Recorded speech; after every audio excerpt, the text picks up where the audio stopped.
Hey guys, welcome back to the channel. My name is Tosh Customs, and today I'd like to introduce you to Tosh the Turtle.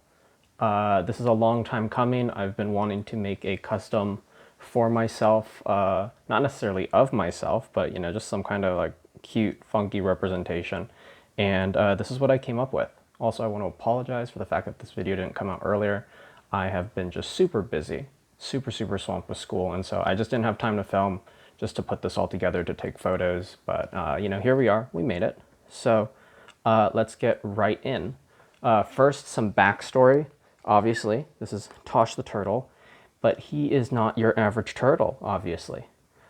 He is in fact a time traveler.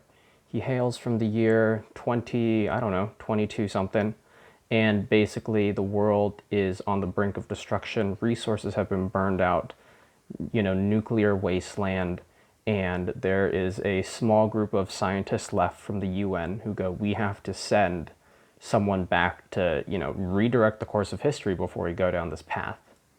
And so what they do is they take a US Marine and they transplant his brain into the head of a large turtle.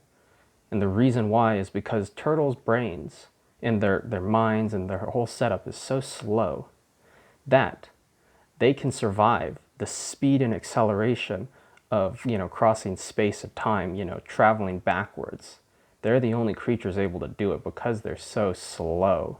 And so they put the mind or the consciousness of this Marine into the head of a turtle, and then they transplant that on this, cyber organic body, and you have Tosh the Turtle.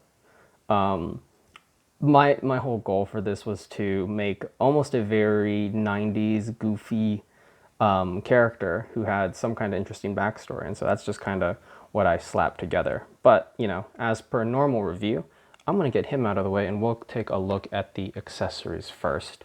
So this guy is based off the Hawk P40 Mezco figure. So taking a look at the hands, if my camera, let me take off the locked focus. There we go. So taking a look at the hands, these are the Hawk P40 hands, except if you'll remember, the Hawk P40 hands were just basically all silver. So this ring right here used to be gold. As you can see, it's still gold on the inside, but I painted it black. Also the plating here, as well as some of the stuff on the some of the upper armor on the fingers has also been painted black. As you can see, there's a slight tint of green right there. You can see the green and a little bit of some black gray in there. And so you'll notice that that's sort of theme throughout all the paint on this guy. There's a little bit of green and some black gray in there. There you go. You can see that green tint in there. And so, I wanted to stick to his turtle roots. And so I didn't want him to look too military. I wanted even his, armor design to come a little bit, with that turtle feel. So that's a look at the hands. He has the pair of fisted hands on him right now. Coming to his revolver, this is the revolver from Major Blood, the G.I. Joe character. I used some of Major Blood's parts for other stuff, so I had his revolver to spare, and so I painted it with these little, as you can see, red dots through the barrel, as well as just dry brushed it with some chrome silver, just to make it stand out a little more. And there you go, you can see those red dots with some gloss in there on this side as well. And Hawk's hands are really interesting because they have these like two thinner fingers and this one middle chunky finger.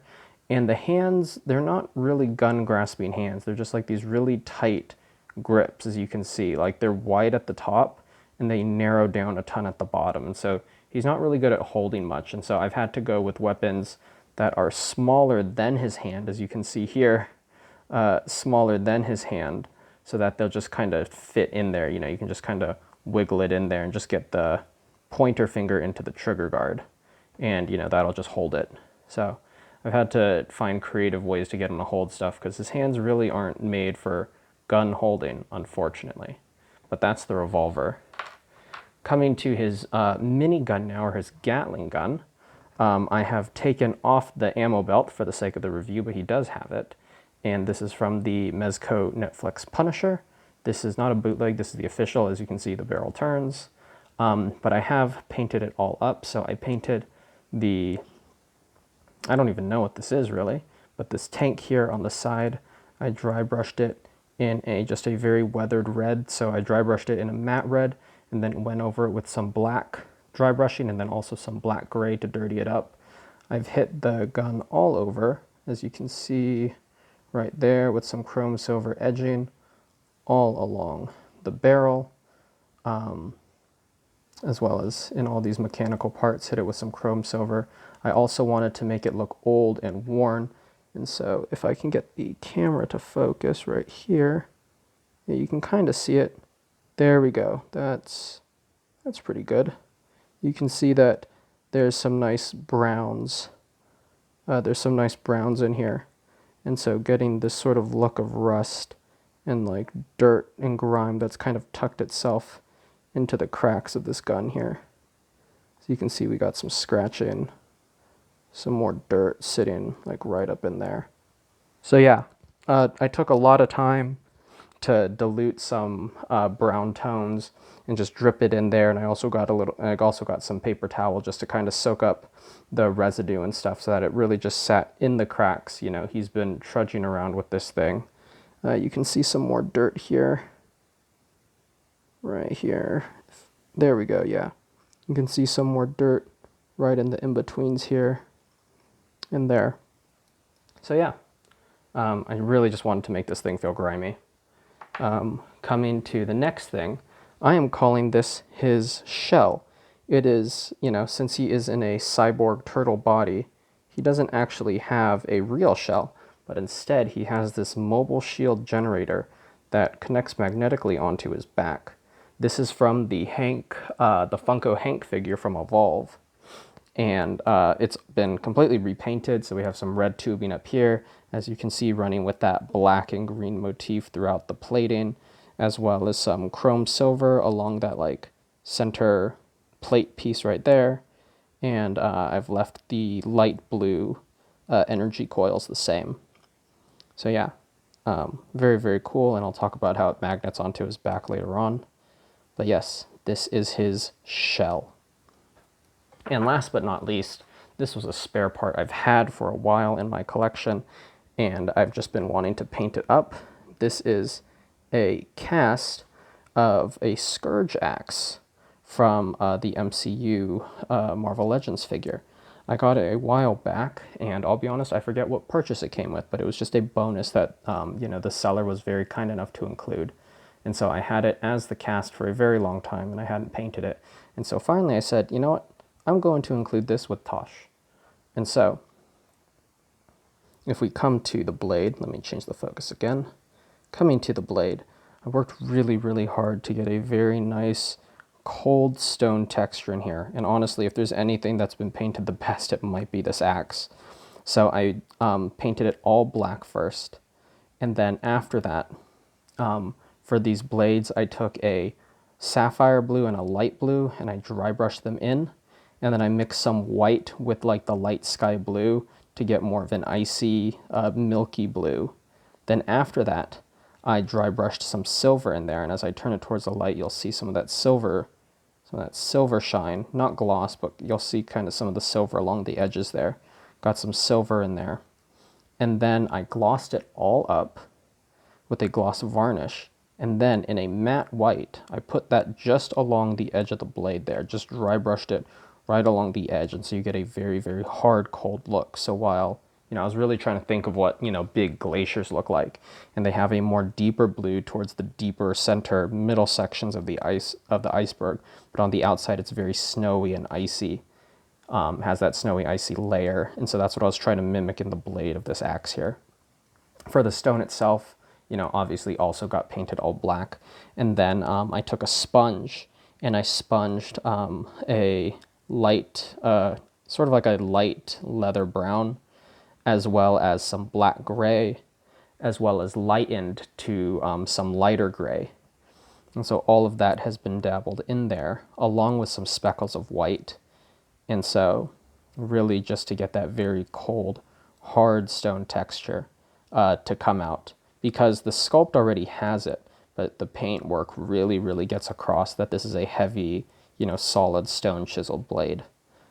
For the gold here, I did it in two tones. So I did it was black first, and then I dry brushed sort of like a deep gold, and then I have this pearlized airbrush gold, and it's very, very thin. It's almost watery, and so I just sort of brushed it over and was able to get some of that bright pearl shine out of the axe here, or I guess out of like the, not even handle part, whatever this is. Would this be a hilt?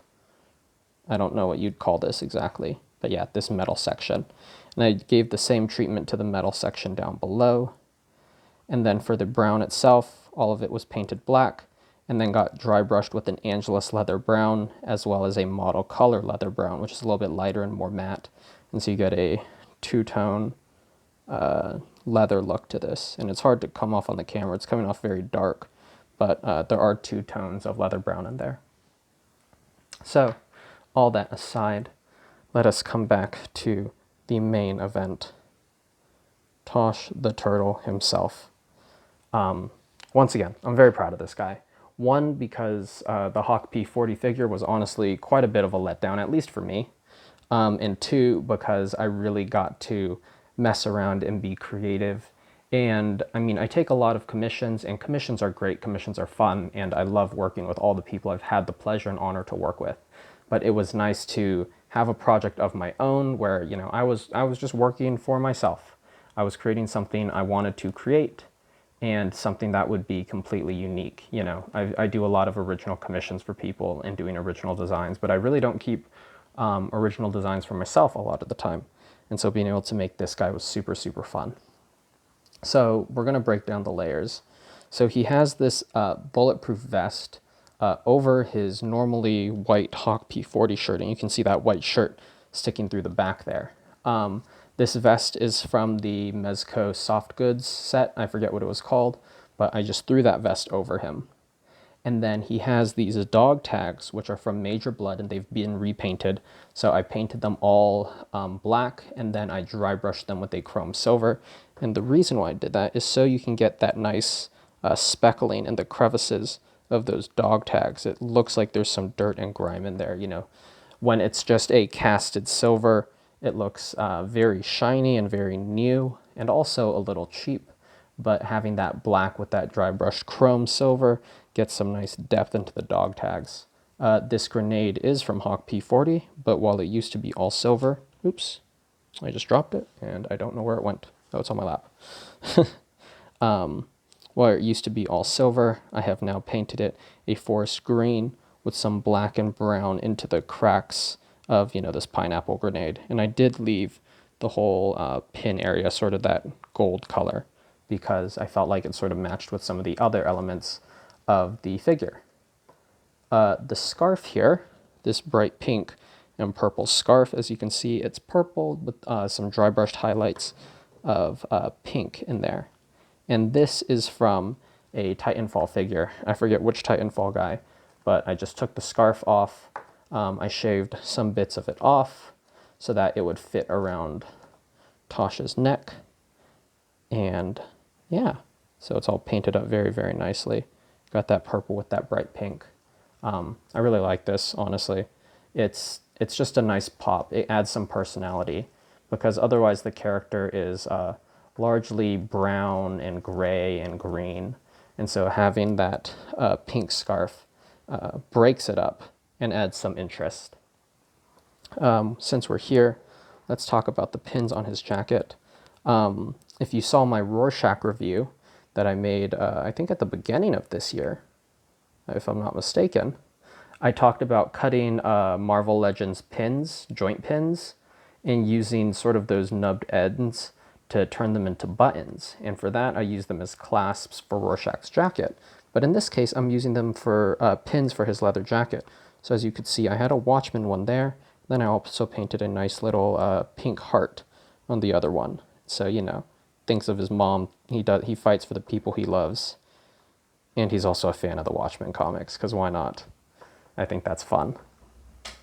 So now, talking about the head of the figure, we have, also pardon if you heard the door open or anything, but talking about the head of the figure now, this comes from Paul's Customs. He 3D printed this head, and I gotta say, he was very, very generous, and he actually sent me 2 heads, which was very kind. He gave me options. I'm grabbing it right now. He was like, do you want the head with the neck or the head without the neck? And I told him I have no idea what the project is going to look like yet. So I don't know, you know, which one I'm going to need. And he was just like, no worries, dude. I'll send you both. And, you know, obviously I paid, I paid for one of the heads, but he sent the other one just pro bono, you know, customizer to customizer. And for that, Paul, I am very, very grateful. Thank you so much.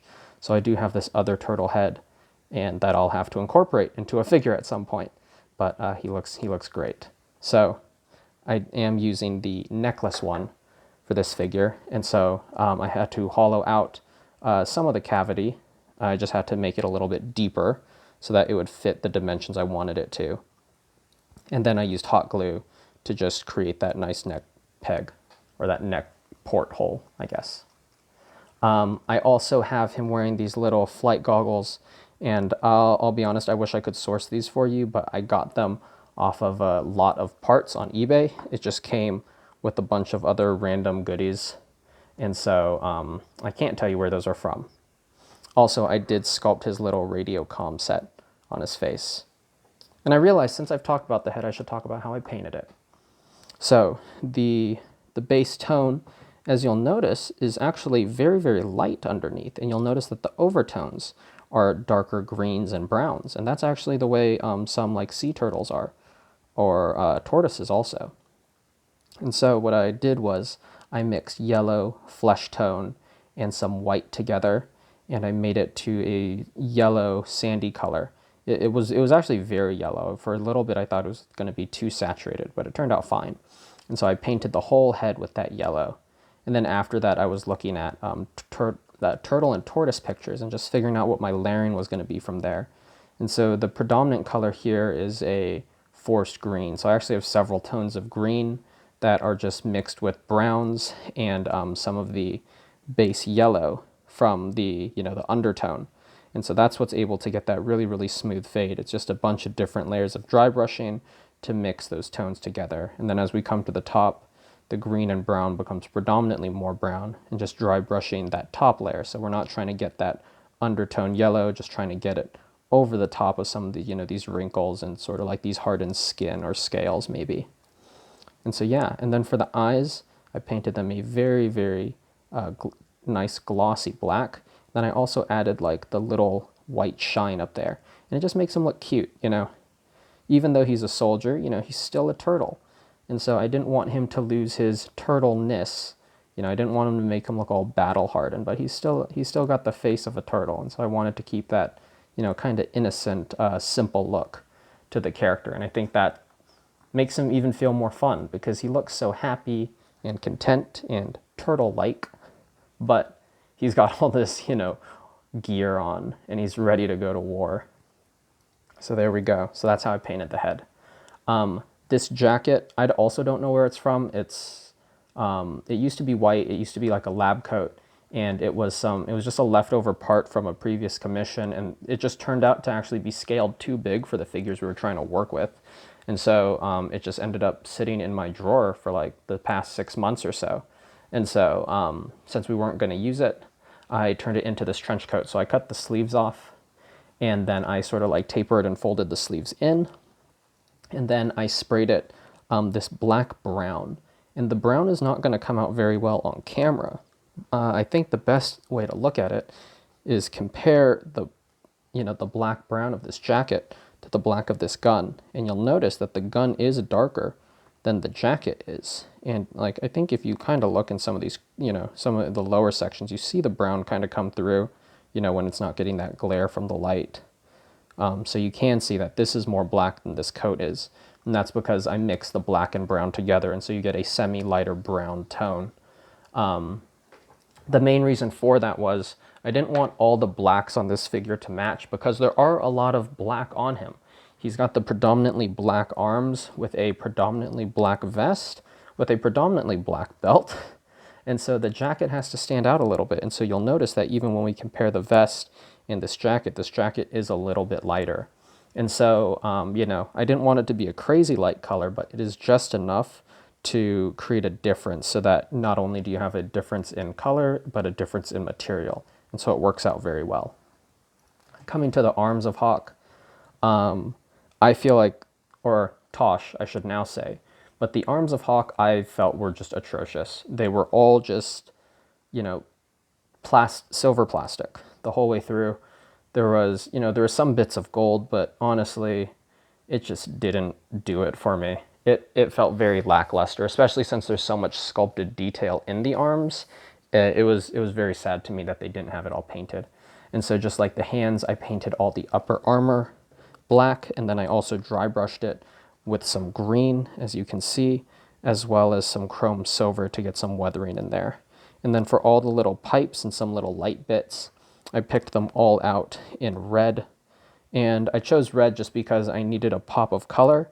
And so, you know, red with gold and with black is a very classic, you know, nice combo. And it's got some punchiness to it. And so, you know, as we talked about red, I also have silver and red in the belt, which he is using to time travel. So he grabs his belt, twists it around, he can choose his time and date, and then he just slaps his belt, and then he'll open up a portal. How the tech works, I don't know, but he's Tosh, he figures it out. So this belt is from the, I believe it's Ascending Knight Batman, a very big, chunky belt, and I really, really like it because it's the one that feels sort of like the most mechanical of all the Batman belts. And so I painted it a glossy black and then dry brushed with some matte light gray over it. And this belt is not connected all the way through. It's actually loose around the back, and so it allows it to move with the legs. I actually just have it glued and attached up front at the belt buckle. And so the rest is free flowing so that he can move his legs and stuff like that, and the belt won't get in the way because it's in a fixed position.